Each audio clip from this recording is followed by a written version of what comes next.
അബ്രഹാമിൻ്റെ 99-ാമത്തെ വയസ്സിൽ ദൈവം അബ്രഹാമിൻ്റെ കൂടാരത്തിൽ വന്ന് അവനോട്, അബ്രഹാമേ, നിൻ്റെ ഭാര്യ സാറ എവിടെ? അബ്രഹാം പറഞ്ഞു, അവൾ കൂടാരത്തിലുണ്ട്. ദൈവം പറഞ്ഞു, ഒരാണ്ട് കഴിഞ്ഞ് ഞാൻ മടങ്ങി വരും, നിൻ്റെ ഭാര്യ സാറയ്ക്കൊരു മകനുണ്ടാകും. സാറ കൂടാരത്തിൻ്റെ പിൻവശത്ത് നിന്ന് ഈ ശബ്ദം കേട്ട മാത്രയിൽ തന്നെ അവൾ ഉള്ളുകൊണ്ട് ചിരിച്ചു. അവൾ ഹൃദയത്തിൽ പറഞ്ഞു, വൃദ്ധയായ എനിക്കിനി സുഖഭോഗമുണ്ടാകുമോ? എൻ്റെ ഭർത്താവും വൃദ്ധനായിരിക്കുന്നു, സാറയ്ക്ക് വയസ്സ് 90.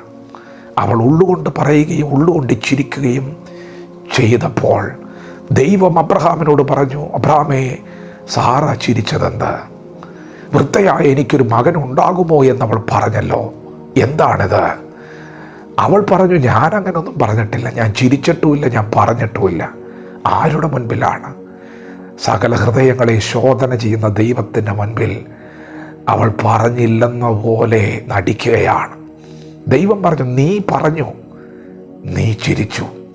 പ്രിയപ്പെട്ടവരെ, സ്വർഗത്തിൽ നിന്ന് ദൈവം ഇറങ്ങി വന്ന് ഒരു കുടുംബത്തോടൊരു ആലോചന പറയുമ്പോൾ ആ ദൈവ ശബ്ദം കേട്ട മാത്രയിൽ ചിരിച്ചു തള്ളിയ പ്രതികരണം നല്ലതാണോ? തൃപ്തികരമാണോ? അല്ല. ദൈവത്തിൻ്റെ ശബ്ദം കേൾക്കുമ്പോൾ ആമേൻ എന്നല്ലേ പറയേണ്ടത്. ആമേൻ എന്ന് പറയാൻ പറ്റണില്ല. 90 വയസ്സായി, 90 വർഷത്തെ അനുഭവ പരിചയം അതിനെ സമ്മതിക്കുന്നില്ല. അങ്ങനെ നാട്ടിൽ സംഭവിച്ചിട്ടില്ല. ദൈവത്തിന് നിൻ്റെ പ്രകൃതി അറിയാം.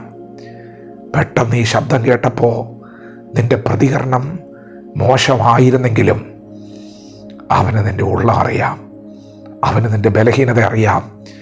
90 വർഷത്തെ ഈ ഭൂമിയിലെ ജീവിതം നിനക്ക് എന്താണ് സമ്മാനിച്ചതെന്ന് ദൈവത്തിനറിയാം. നിൻ്റെ അകത്ത് ന്യായമായ ചില ചോദ്യങ്ങളുണ്ട്, ദൈവത്തിനറിയാം. നീ ആദ്യമായിട്ടാണ് ഒരു ശബ്ദം കേൾക്കുന്നത്, ദൈവത്തിനറിയാം. ഇങ്ങനെയൊക്കെ അവൾ പ്രതികരിച്ചിട്ടും ദൈവം അവളെ വിട്ട് മാറിയില്ല. ദൈവം പിന്തിരിഞ്ഞില്ല, തൻ്റെ ദൂത് പിൻവലിച്ചില്ല. ദൈവം എന്താണെന്നോ പറഞ്ഞത്? ദൈവം അവളോട് വീണ്ടും പറഞ്ഞു, യഹോവയ്ക്ക് കഴിയാത്ത കാര്യമുണ്ടോ? സാറേ, അടുത്ത ആണ്ടിൽ ഞാൻ വരും, നിനക്ക് ഒരു മകൻ ഉണ്ടാകും. ദൈവത്തിന് പുതിയതൊന്നും പറയാനില്ല. ഇന്നലകളിൽ എന്താണോ ദൈവം നിന്നോട് പറഞ്ഞത്, ഇന്ന് പകൽ അത് വീണ്ടും ആവർത്തിക്കുന്നു. ഞാൻ പറഞ്ഞത് അങ്ങനെ തന്നെയാണ്. ഇന്നലെ ഞാൻ നിന്നോട് പറഞ്ഞു, അത് തന്നെ ഇന്ന് പകൽ ഞാൻ നിന്നോട് പറയുന്നു.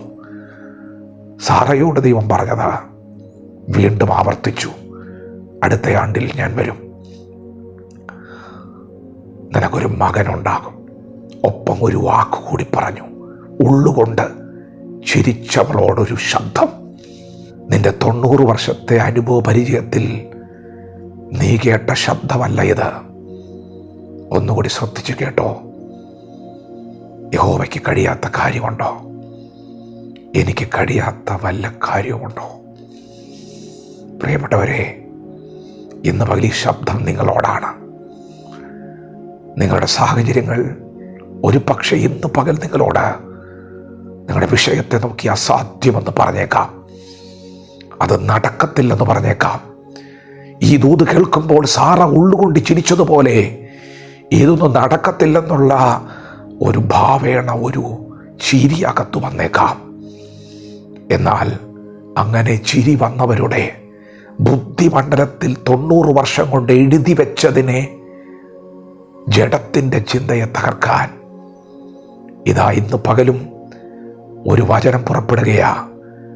നിന്റെ അനുഭവ പരിചയമല്ല, ഇന്ന് പകൽ നിന്റെ ജീവിതത്തിൽ ചലിക്കാൻ പോകുന്നത് ദൈവത്തിൻ്റെ വചനമാണ്. യഹോവയ്ക്ക് സകലതും കഴിയും. നിന്റെ ദൈവത്തിന് അത് സാധ്യമാണ്. സമൂഹത്തിന് പറയാൻ കഴിയില്ല. നിന്റെ ശരീരത്തെ നോക്കിയാൽ നിനക്കത് പറയാൻ കഴിയില്ല. എന്നാൽ ഇന്ന് പകൽ കേട്ടുകൊള്ളുക, യഹോവയ്ക്ക് കഴിയാത്ത കാര്യമുണ്ടോ? പ്രിയപ്പെട്ടവരെ, ആദ്യം ഒന്ന് ചിരിച്ചെങ്കിലും പിന്നീട് കേട്ട ശബ്ദത്തോടൊന്ന് പ്രതികരിച്ചു. കേട്ടതൊന്നുകൂടെ ഒന്ന് ധ്യാനിക്കണം. ഇന്നലകളിൽ കേട്ടത് ഇന്ന് പകൽ കേട്ടുകൊണ്ടിരിക്കുന്നത് നീ ശ്രദ്ധയോടെ കേൾക്കണം, ധ്യാനിക്കണം. അവൾ ദൈവം പറഞ്ഞ ആലോചന വീണ്ടും ഒന്ന് ധ്യാനിച്ചു. എന്താണ് അവൻ പറഞ്ഞത്? യഹോവയ്ക്ക് കഴിയാത്ത കാര്യമുണ്ടോ? അത് കേട്ടപ്പോൾ അവളുടെ അകത്ത് വിശ്വാസം ജനിച്ചു. അവളുടെ അകത്തൊരാശയുണ്ടായി. ഇന്ന് പകൽ ഈ വചനം നിങ്ങളുടെ അകത്ത് വിശ്വാസത്തെ ജനിപ്പിക്കുകയാണ്. ഈ ലോകത്തിന് തരാൻ കഴിയാത്തത്, സമൂഹത്തിന് തരാൻ കഴിയാത്തത്, നിങ്ങളുടെ പ്രിയപ്പെട്ടവർക്ക് തരാൻ കഴിയാത്ത ഒരാശ ദൈവത്തിൻ്റെ ആത്മാവ് നിങ്ങൾക്ക് നൽകുകയാണ്. അവൾ വിശ്വസിച്ചു എന്ന് മാത്രമല്ല, അവൾ പറഞ്ഞു അവൻ വിശ്വസ്തനാണ്, അവനത് കഴിയും. ഇന്ന് പകൽ നിങ്ങൾക്കത് പറയാൻ കഴിയുമോ? സാറ പറഞ്ഞതുപോലെ ചുറ്റുപാടുകളെ ഒന്നും നോക്കണ്ട, ഈ വചനത്തിൽ കയറി ഒന്ന് പിടിച്ച് ഇതെൻ്റെ ജീവിതത്തിൽ സംഭവിക്കുമെന്നൊന്ന് പറയാമോ? അങ്ങനെ പറഞ്ഞവൾ അടുത്ത നിമിഷം കണ്ടത് വിശ്വസിക്കുന്നവർക്ക് വേണ്ടി വ്യാപരിച്ച ദൈവശക്തിയാണ്. ഇന്നും പകലും ഇന്നലെ പ്രവർത്തിച്ച യേശു ഇന്നും പകലും പ്രവർത്തിക്കും. അവൻ നാളെയും പ്രവർത്തിക്കും. നീ വിശ്വസിച്ചാൽ ദൈവത്തിൻ്റെ മഹത്വം കാണും. ഈ വചനം നിനക്ക് വേണ്ടി പ്രവർത്തിക്കാൻ പോകുന്ന പ്രവൃത്തിയുടെ അതിൻ്റെ മഹത്വത്തെ, മറുപടിയുടെ മഹത്വത്തെ തടുക്കാൻ ആർക്കും കഴിയില്ല. നിന്റെ ബലഹീനതയ്ക്ക് പോലും കഴിയില്ല. ഇത് ദൈവത്തിൻ്റെ ആലോചനയാണ്. പ്രതികരിക്കാം. ദൈവം നമ്മെ ഓരോരുത്തരെയും പകൽ അനുഗ്രഹിക്കുമാറാകട്ടെ. ആമേൻ.